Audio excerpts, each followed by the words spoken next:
ספר ויקרא עוסק בנושאים רבים ומגוונים. פרשת ויקרא עומדת בראשו כולה קורבנות. סוגי קורבנות, מי המקריב, מתי מקריבים ומה עושים בקורבן עצמו. שאלה נשאלת היא, מאז החורבן, האם הדברים עדיין רלוונטיים? האם ניתן לחלץ מתוכם ערכים חברתיים, מוסריים? האם ניתן לקשר אותם בכל זאת אל חיינו שלנו? אולי גם אל האמנות?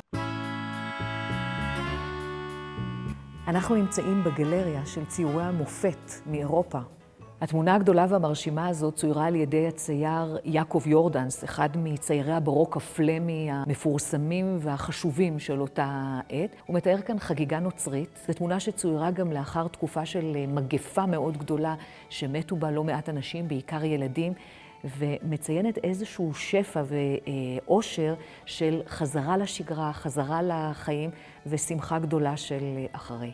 בוא נזכור שהקורבנות מצד המקריב מעידים לעתים על שפע כלכלי, אדם מקריב בן בקר, ולעתים אדם מקריב עז, ואפילו לעתים רק שני בני יונה, ובמקרה מסוים גם אפילו צלוחית קטנה עם קצת סולת. היצירה הזאת מתארת שפע מאוד גדול, דרך דברי המאכל, המשקאות, השמחה של האנשים, העליצות של החגיגה.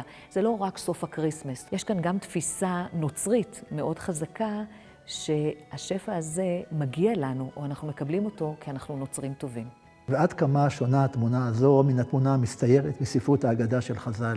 כי יש צדיק ורע לו, יש רשע וטוב לו.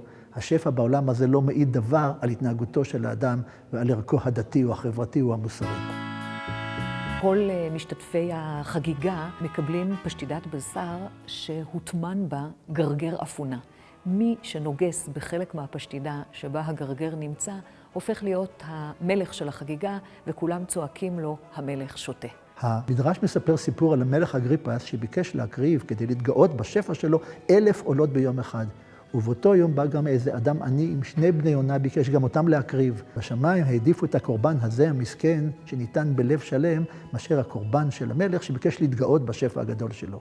זה עוד מעבר לזה. יעקב יורדנס, האומן, נותן כאן ביטוי לתפיסה הרבה יותר הדוקה, תפיסה הקלוויניסטית, שהיא אחד מהזרמים של הנצרות הפרוטסטנטית, שאומרת, אם זכית בכל השפע והעושר הזה, אם יש לך את זה בעולם הזה, זה מבטיח שיהיה לך את זה גם בעולם הבא.